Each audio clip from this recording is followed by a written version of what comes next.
No Excuses. My name is Mary Fran, and if you know me and you've been watching this for a while, you know that this is one of my absolute favorite videos to film each week. Actually, preparing for the video is my favorite. And what am I talking about is I'm talking about reading. I love to read. So last week I read 5 books. So in fairness, one of those books was actually a short story. I'll start with that one first. The short story I read was actually from the Prime Reading. I talked about this last week where you can get first reads. It's a new release that's either just released or is going to be released very, very shortly. And you get it beforehand and you can read it. And this one was by Abby Jimenez and it was called The Fall Risk. This is just a cute little story. It's about 2 strangers that live across from each other in an apartment complex. They are the only 2 people on the 2nd floor, and they walk out of their apartment one day and the steps are gone. And I did have to laugh because this did happen to me at my last apartment. Jason and I walked out and there was no steps. Now, I had a spare set of steps and I was able to use them. But in the story, this was an accidental issue and they were locked up in their apartment. And there were ways to get out, but for reasons that are in the story, they decide to rough it out and stay up in their apartments for the weekend until they get the steps rebuilt. And they become friends, and you know, it's just a cute little story. It's a little love story, of course it is. And it's just really, really cute. I actually have to say that I literally laughed out loud once or twice. There was a couple things in there that I read it and it just made me laugh out loud. I'm not talking like I'm talking like laugh. I don't know. A couple phrases they used just really, really got me. They were funny. So I would actually rank this a high 3 because it was just a short, sweet book. It was a feel-good, solid, made me laugh. Can you go wrong? The next book I read was called The Gorge. And this is a nonfiction. This is one of the books that I read for the 75 hard. And this book is about a gal who decides to run across Oregon on the PCT. And it's 460 miles. And in deciding to do it, she decides to also try to set a record. Not just a record for the women's fastest time, but a overall record and beat the men too. And she sets off to do this.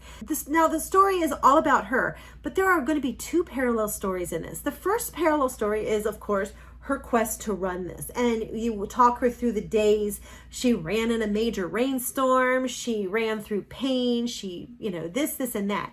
And that's fascinating. I always find these endurance people and this just like this drive fascinating. So that was fascinating. And that was the first story. Now the other story is actually told through like more flashbacks, more memories. And that is the story of her mother, because her mother is who got her into running and who showed her the love of pushing themselves and of the joy of it. And she talks about how her mother introduced her to this and how her mother was filled with joy. And then she talks about how her mother was diagnosed with cancer. She talks about the whole process through the chemotherapy, the trials, everything. She talked about the joy that her mother still had. Her mother was getting bad news, but she was still joyful and still really living her life to the fullest. She talked about how that was such a good inspiration to her. And through this, her mother did end up passing away from cancer. And at the bedside is when she said, to honor my mother, I am going to do this. And so she did that. Now, the mother was very joyful till very close to the end. The lady is racked with grief. I mean, she takes her inspiration from her mother, but she couldn't find that same joy. And I kind of struggle with that because you're trying to talk about how your mother taught you so much about being joyful and learning to smile and do that through the worst things, but yet you're struggling to do it yourself, which I understand. It's grief. I honestly read this the same week that was an anniversary of my mom's passing. So I was just like, okay. It was a good read. It was a good book. It's really good about pushing yourself through and doing things that are, most people would find humanly impossible. It's a good book. Even with the fact that she was just, overwhelmed with grief. It happens. The last 3 books are actually all fiction. They are all ones that I borrowed from Prime Reading on Amazon Prime. The first one is The Last Patient of the Night. This book was one that I typically kind of shy away from. When I'm looking on Prime Reading, a lot of times I try to stay away from books that are in a series because I'm cheap and I don't want to buy it while I'm laid off and I don't have a lot of money. So I don't want to have to buy a book and, to read the next one. And I don't like the books that end on cliffhangers, like that Silk Code that I read a couple weeks ago. That just, it infuriated me. So I was very leery about getting this book, but I was like, you know what? It's the first book in the series. Let's do it. And if we don't, we're going to just, move on. And the book was amazing. And I'll tell you that the book does close out nicely, so you're not left on a cliffhanger. But the book has it. So it's basically about a doctor in the ER, and his last patient of the night just gets under his skin and he can't let it go. So he has to go and help investigate the crime that occurred that brought this patient to his ER. So you obviously have the whole medical side, which is just fascinating itself. But this book also has car chases, gunfights, financial espionage, blackmail, you name it. It has it, torture. It has it all. You are running. This guy is, it's just a good book. Yeah, he is out there fighting for his life and running, and he's doing it. It was really good. I would actually rank this probably a 4. And in fact, I just told you earlier that I really don't want to spend money at this point, but I just might. If I can't find them for free, I just might have to buy the next books because these were that good. The next book I read was called The Lost Apothecary. And this one was also good. It's about a lady who is going through some marital woes. And so she decides to go on the vacation without her husband because he was just a naughty, naughty boy. And so she's there and she stumbles upon an old apothecary bottle. And it just intrigues her. So she starts doing research. While she's on vacation, instead of going to all of the things in London, she starts researching this bottle. And she uncovers a lot of stuff about it. And as she's uncovering everything, you are then getting the parallel story of the apothecary. And the apothecary is basically a lady who is known to the women in London in the late 1700s.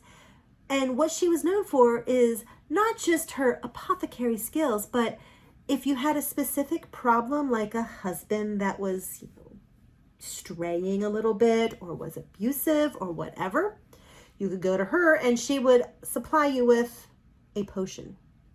And it would take care of the problem. You would now be a widow, but you would not have the problem anymore. And, through talking to it, you find that, okay, the stuff that was used for this, if it was used in a different quantity and different quantity or different style or different use, it became poisonous. And so she used that to help these ladies reclaim their lives. So the story goes the whole way through. It's very fascinating. It's very good. It's very rich in, digging for history. So it was actually really good. The only thing I thought about is some of the things that she discovered. I was just like, I just don't know that you would find that the way you found it 200 years later. I don't know. Who am I? Anyway, good book. High 3, if not low 4. And the last book I read was The Only Woman in the Room. This is a book that was set in the 1930s, right before World War II. And this book is about a young Jewish lass who is an actress. And she is doing everything good, and she somehow catches the eye of a very powerful man who is in, munitions. And she really doesn't want to go out with him because he has been identified as being a little bit leaning toward the other side. And she doesn't really want to, but when he circumvents it and goes to her father, and her father realizes what's happening in their country, and he realizes that they can't risk to anger this powerful man. So he convinces his daughter to go on a date, and then things progress. And this lady becomes the only woman in the room. And it talks about her experiences with this very powerful man. It talks about her experiences after the war. And really, it's almost 2 books because you have her whole experiences with this man, and then you have the whole experiences after the war, and it's the same, but it's almost like two different books. She could have divided it by two and had two. But it's a very, very good book. It's actually very fascinating. It was from a different perspective of, post-war, pre-war, during the war. It's a very different perspective. So, yeah, that was a good book. It was a 3. I have nothing against it. Solid read. Pretty good. It's not quite as good as the other 2, though. But that's okay, because it was still a good, solid book. So those are the 5 books that I read this week. I am hot on the trail of another one. I have to say that my nonfiction one I'm reading right now is, I haven't yet figured out the purpose of it. But I'm reading it. And I do have a fiction that I am reading that I'm like flipping the pages faster than I can do. Or actually, I don't flip the pages. I kind of swipe because I read digitally. But I am reading it like crazy. So I have another one that I'm in the midst of and can't wait to share that one with you too. And that'll be next week. But in the meantime, let me know if you've read any of these and let me know what you're reading. No excuses.